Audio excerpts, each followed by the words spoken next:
Hello everyone and welcome to a special edition of Inside GWM. I'm Luke Huysmans, your host for today, and thank you so much for joining us. This is your backstage pass to everything GWM. Whether you're a long-time fan or a first-time viewer, maybe a curious customer or part of our amazing dealer network, you're going to get something out of this. I'd like to take a quick moment to acknowledge the traditional custodians of the land we're on today, and I pay my respects to elders past and present. Now, little disclaimer, while we're not live for this one, it's a very special edition of Inside GWM because while I'm here in Melbourne, part of our incredible GWM team is currently over in China right now for the Beijing International Automobile Exhibition, where GWM have an incredible display and range of vehicles to showcase to the public. And today we are giving you an exclusive access all areas pass to the show without having to leave the comfort of your room. Joining us from China is none other than the Head of Marketing and Communications for GWM Australia and New Zealand, Steve Maciver, and Sam Mulkearns, the Head of Product Planning, Go-to-Market. Gentlemen, how are you and how is it all going over there? Yeah, we're good, aren't we, Sammy? It's fantastic. Amazing to be here, as you said earlier, you know, the world's largest motor show here in Beijing. And we're here on the, quite frankly, gigantic and very, very impressive GWM stand. And Sam, it's your first visit here to this show and to the GWM booth? First time here, and I'm absolutely blown away at the sheer scale of this event versus some of the other ones I've been to historically. I think I read somewhere in 2025 they had almost 900,000 visitors go through. So if it's anything to go by for this year, it's going to be an amazing week. I guess an observation for me, Sam, as well. I've been lucky enough to go to a few of these now with GWM, and every year it's bigger and bigger, which again just speaks to the, you know, the scale, the ambition of this brand that we're representing. Absolutely, yeah. Look, I'll admit I'm a little jealous, but before we get into all of that and everything that's happening over there, we also just had the Melbourne Motor Show, so another big weekend for GWM here. I'm keen to know, how did that go, and for anyone else that missed it, can you talk us through what was on display? So the Melbourne Motor Show is coming back. It's certainly not quite back at the heyday it was in maybe 10, 15 years ago, but it is coming back. We did the exciting news for us in Melbourne was a very, very important car for us, and it was the unveiling of the brand new Aura 5 SUV. So that is the first time that we've been able to offer an EV powertrain and an SUV, and it's certainly a car that for a few years now we said if we can get that powertrain, Sam, into an SUV body style, we'll certainly do well. And certainly within the first couple of weeks since we unveiled that car, we've already taken in excess of 300 orders, and it's a car we can expect to see in Australia and New Zealand landing into dealer showrooms late May, early June. Yeah, it's a great segment for us to be entering into. You know, that SUV segment is a key player for that battery electric powertrain, so I reckon we're going to see pretty strong performance from that model. Now, it's been a year since we last hosted an Inside GWM live stream from China. For those of you who might remember, last year's Auto China live stream was from Shanghai. But Steve, you're in Beijing this year. If we compare the show in Shanghai last year, again, you know, every time I get the opportunity to do one of these, I'm just blown away with how much and how quickly the brand accelerates. This year, just the overall scale and size of the stand being one thing, but the amount of technological advancement we've seen in the products coming through as well. Now, of course, GWM's always been strong in terms of the NEV space, but this year, the acceleration of EV with the new Aura 5 SUV, but also the addition of more powertrain options, including NEV, plug-in hybrid, and hybrid. It's really a big narrative on the stand, as it was last year. It seems to be more important this year. But again, another key difference we've seen this year from a technological advancement perspective is, of course, the continuing story of V8 for GWM. This year, we've seen for the first time the GWM GF platform. Now that is the platform, the carbon fiber monocoque platform, that our V8 powertrain, the engine that was introduced in Shanghai last year, will be introduced to. So to see it finally getting into a platform is something hugely exciting. And Sammy, again, your perspective for your first time here in Beijing, what's excited you the most? Look, I'm absolutely impressed with the sheer amount of product that's coming through, and I think the competitive edge that GWM has over some of the other brands in Australia is that access to all the different powertrains we have available. We've got petrol, hybrid, plug-in hybrid, diesel, battery electric. We're making sure we're covering all bases and giving customers the opportunity to get into vehicles that fit their circumstances perfectly, not the other way around, not forcing a powertrain down their throat like some of the other brands might be doing these days. It's a good point, Sam, because we've just come out of a press conference with Nicole Wu, who's our Chief Technical Officer.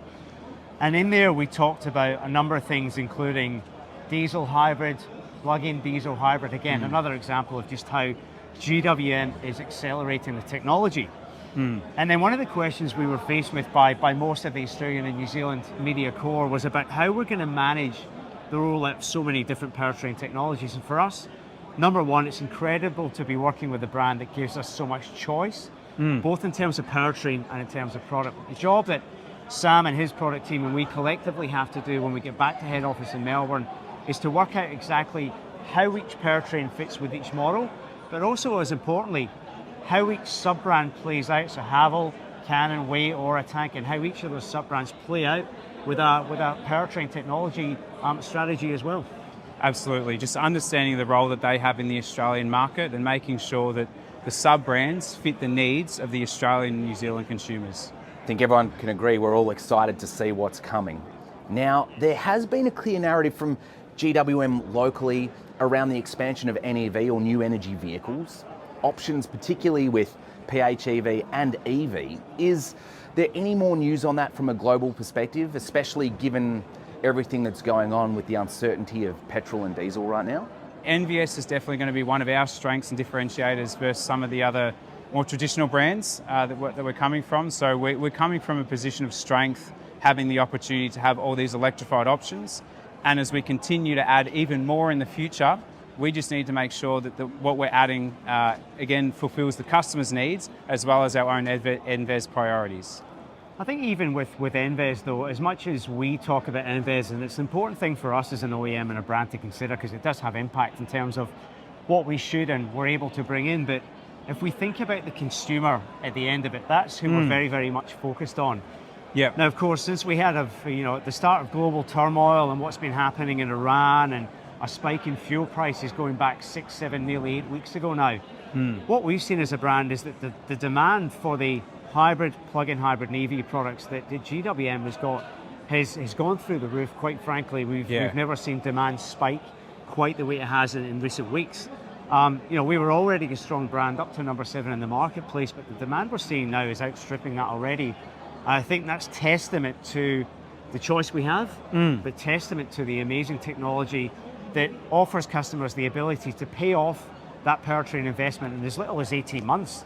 So again, that's why we urge customers to come to the website, have a look at the fuel saving calculators we've got on there, and to weigh up the different powertrain options that we have. NVES was front of mind for us. It still is at the moment, but rather than us having to prompt it ourselves, we see consumers actually naturally gravitating towards those new powertrain options because, as Steve mentioned, they see the savings. They're seeing the alternate plug-in hybrid versus the petrol pay itself off in 2-3 years, and they're saying, hey, that's a choice for me, especially in the climate of today with the cost of fuel prices. Now, for all of us that would love to be over there with you, I mean, we've come to expect lots of news and product releases from these shows. What's making the headlines for GWM in Beijing 2026? And more specifically and importantly, what's likely to be making its way to Australia and New Zealand? Plug-in hybrid technology is, in our mind, certainly the battleground for the coming years. It offers the best of both worlds. For those customers who are looking to drive just urban daily commutes with our plug-in hybrid technology in either Hi4 or Hi4T guise, you can travel exclusively using EV power, never having to visit a fuel station. Of course, if you want to go longer distances, you've got the backup of that internal combustion engine. And one of the cars that, again, Sam will take you through the details of on the stand today, is a really important car for the NZ region, and that is the brand new Canon Hi4T. So for us, that means, for the first time, the addition of Hi4T plug-in hybrid technology on the Canon range. Yes, we've already got it on Canon Alpha, but our core dual cab Canon age, delighted to see that car here. And again, Sam will take you through the details, and that's the car we expect to see in Australia and New Zealand in the not too distant future. What can you tell us about Way and the Way brand? I recall that there was some very attractive looking models on the stand at last year's show. which was then followed up by the announcement that Way would be launched this year in Australia and New Zealand. Is there any more news to share on that? Certainly, just before Sam's time, we announced at GWM Tech Day in Melbourne last October that we would be launching the Way sub-brand in Australia sometime in 2026. So we had on there what we're calling at the moment the G9 MPV People Mover. That was one of the key cars that we unveiled and talked about at that point. That will be only part of the Way story. There's another really exciting product on the stand behind us today, which is the Way V9X, and Sam will take you through some more of the details on that car a little bit later on, but it is a flagship AI-developed luxury SUV with the Way badge on it, and a car which could very well sit at the top of the GWM range, but again, something that's new to us, we're getting a really close look at today, and something we're quite excited to think might be joining the range, Sam. Yeah, I'm really excited about the Way brand. I think all of the individual brands, Haval, Aura, Tank and Canon, have their own place within the Australian New Zealand market.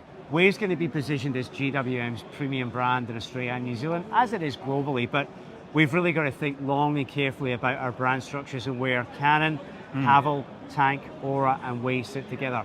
Now, one of the most amazing things that we've seen with Tank in recent times is that we've been able to push up into new powertrains, including the recently launched Tank 300 High 4T, which is again pushing price brackets a little bit hard. But what we're seeing with that is incredibly strong cut through from consumers, strong demand on that powertrain, and that again gives us confidence that in terms of those higher price brackets where Way might sit, we're confident that if the value is there, the technology is there, customers are going to be willing to step up, and I think that bodes really well for the future of GWM. Couldn't agree more. Okay, so lastly then, is there anything else you want to point out about the GWM stand over there that we haven't covered yet or missed? So, talking about more new products, the car that you can see just behind us on the stand here is the H7 Plus.